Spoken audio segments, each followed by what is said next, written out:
আমাদের এক ভাই আলোচনা করেন বক্তৃতার মঞ্চে, মুফতি আমির হামজা ভাই, কথা বলেন ঠিক কিনা? উনি নবী শব্দের ব্যাখ্যা করতে গিয়ে বলেছেন, নবী হলেন বার্তাবাহক, সংবাদবাহক। আল্লাহ তাআলার পক্ষ থেকে যে মেসেজ এসেছে বিশ্ব নবী এবং পৃথিবীর সকল নবীরা সেই বার্তা উম্মতের কাছে পৌঁছে দিয়েছেন, কথা বলেন ঠিক কিনা? তো এই কথা বলতে গিয়ে উনি এক পর্যায়ে বলেই ফেলেছেন যে নবীরা যেহেতু বার্তাবাহক, সেই হিসাবে নবীরা কি ছিল? সাংবাদিক ছিল।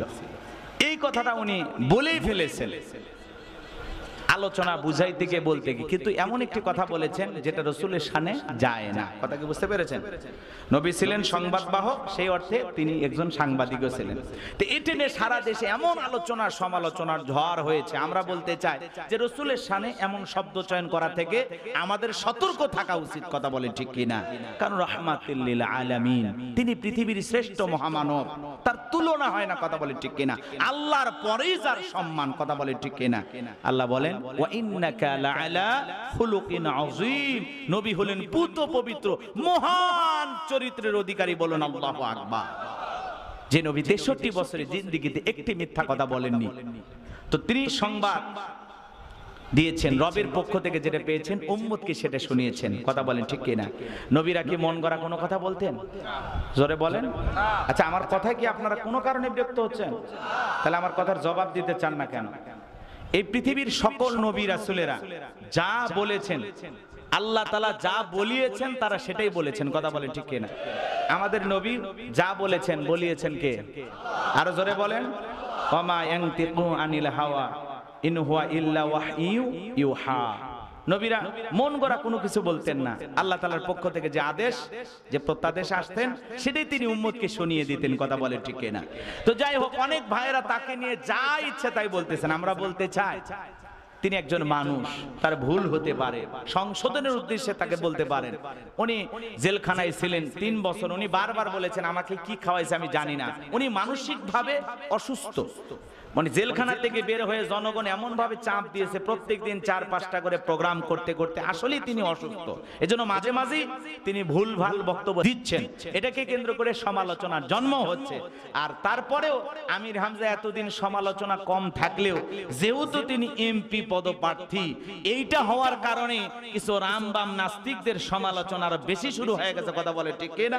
আর এর সাথে এই দেশের কিছু ওলামা ইকরামও সমালোচনা শুরু করেছেন।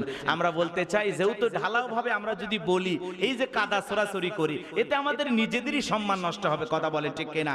আর আমির হামজা ভাই যদি কোনো ভুল করে আমরা তার কাছে যাব, তাকে সংশোধন করার চেষ্টা করব, সবাই মিলে তাকে ধরবো, ধরে বলবো ভাই এই শব্দ চয়ন আপনি কেন করেছেন, এটা তো রাসূলের শানে যায় না, আপনি না বললেও পারতেন, কথা বলেন ঠিক কিনা?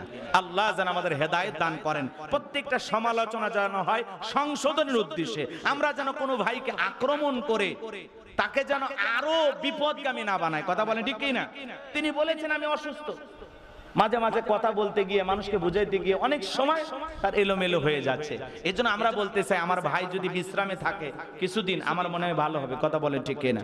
আমরা আমাদের ভাইয়ের জন্য, যে কোনো ভাই, উনি অনেক কথা বলেছেন তাফসীরের ময়দানে, অনেক জায়গা থেকে বিগত সরকার স্বৈরাচার জালেম যারা ছিল সে সময় তিনি কোরআন হাদিস থেকে হক কথা বলতে গিয়ে অনেক জায়গায় অনেকভাবে কষ্ট পেয়েছেন, এমনকি বুঝতেই পেরেছেন 3 বছর তাকে জেলখানায় বন্দী করে রাখা হয়েছিল। বিদায় একজন মাজলুম আলেমী দ্বীন, আমরা তার ব্যাপারে একটু অবশ্যই সতর্কতা অবলম্বন করে কথা বলবো ইনশাআল্লাহ। তিনি যদি সত্যি রাসূলের শানে এই কথাটা বলে বেয়াদবি হয়, উনি আল্লাহর কাছে ক্ষমা চাবেন, এই জাতির কাছেও তিনি ক্ষমা চাইবেন, কথা বলে ঠিক কিনা? আল্লাহ আমাদের হেদায়েত দান করেন। জোরে বলেন না আমিন। আর একটু জোরে বলেন আমিন। রাগ করতেছেন মনে হয় আপনারা। সম্মানিত ভাইয়েরা আমার, দিল দিয়া কথাগুলো বোঝার চেষ্টা করবেন। আলেম ওলামা যদি কাদা ছড়াছড়ি করে সমাজের সমস্যা আরো বেড়ে যাবে।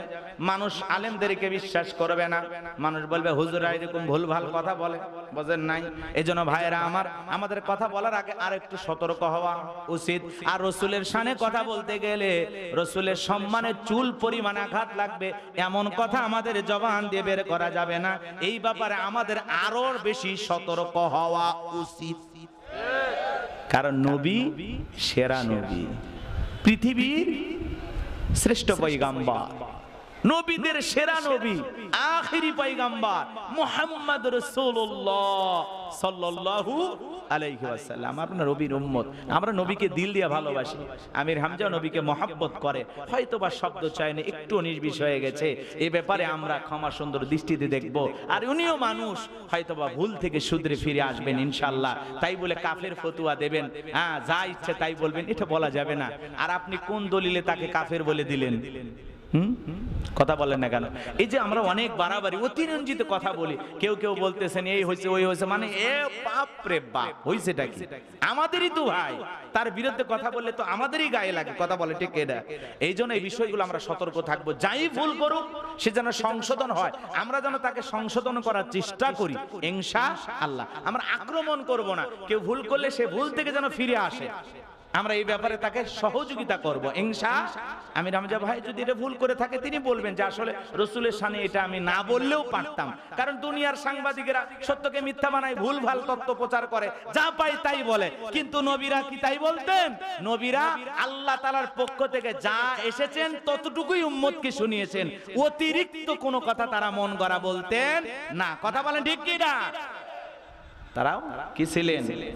তারাও সংবাদ বাহক ছিলেন, বার্তা বাহক ছিলেন। আল্লাহ যা বলেছেন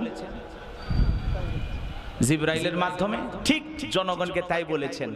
একটু কমানো নি, একটু বাড়ানো নি, নিজের মন মিশিয়ে কোনো কথা তারা কখনো বলতেন না। তো ভাইরা আমার, আল্লাহ যেন হেদায়েতের উদ্দেশ্যে এই কথাগুলো আমাদের বলার এবং বোঝার তৌফিক দান করেন। সকলে বলুন আমিন। আপনি যখন বলবেন আল্লাহ আমার রব, এই কথার উপরে টিকে থাকতে হলে আপনার উপরে মামলা আসবে, হামলা আসবে, নির্যাতন আসবে, জেল জুলুম আসবে। বাতিল আপনাকে দুনিয়ার জমিন থেকে নিশ্চিহ্ন করে দেওয়ার ষড়যন্ত্র করবে। হাজারো ষড়যন্ত্রের মোকাবেলা করে আপনাকে টিকে থাকতে হবে যে আমি একমাত্র রবের গোলাম, আমি দুনিয়ার কোনো নাস্তিক বেঈমানের গোলাম নই। আপনি যখন বলবেন আমি রবের গোলাম, অন্তরের ভিতরে রবের ভয় না রবের ভয়? জোরে বলেন। রবের ভয় যদি আপনার অন্তরে থাকে, আল্লাহর ভয় যদি আপনার ভিতরে থাকে, আল্লাহ ছাড়া দুনিয়ার কারো গোলামি করা যাবে? দিল দিয়ে কথাগুলো বুঝবেন। ইন্নাল্লাযীনা ক্বালু রাব্বুনাল্লাহ, যারা বলে আমাদের রব আল্লাহ, ও দিনাজপুরের মুসলমানেরা ডান হাতটা তুলে শাহাদাত আঙ্গুলি দ্বারা ইশারা করে আসমানের দিকে উঁচু করে বলুন তো আমাদের রব কে? আর একটু জোরে বলেন কে? আর একটু চিল্লায় ডাক দেন আমাদের রব কে? আর একবার বলেন আল্লাহ। কলিজার সবটুকু আবেগ ভালোবাসেন, বলেন আল্লাহ। হাত নামান বাজান। এই যে আল্লাহ আল্লাহ বলে ডাক দিলেন, আমাদের আল্লাহ খুশি না বেজার?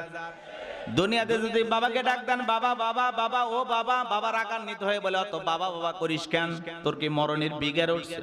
যদি মাকে ডাক দেন মা, ও মা মা, মা বলে তো মেয়াও মেয়ে করিস কেন, বিয়ে দিলে 2 বাচ্চার বাবা হয়ে যাবে, মেয়ে মা ছেড়েলি না। কথা কয় না?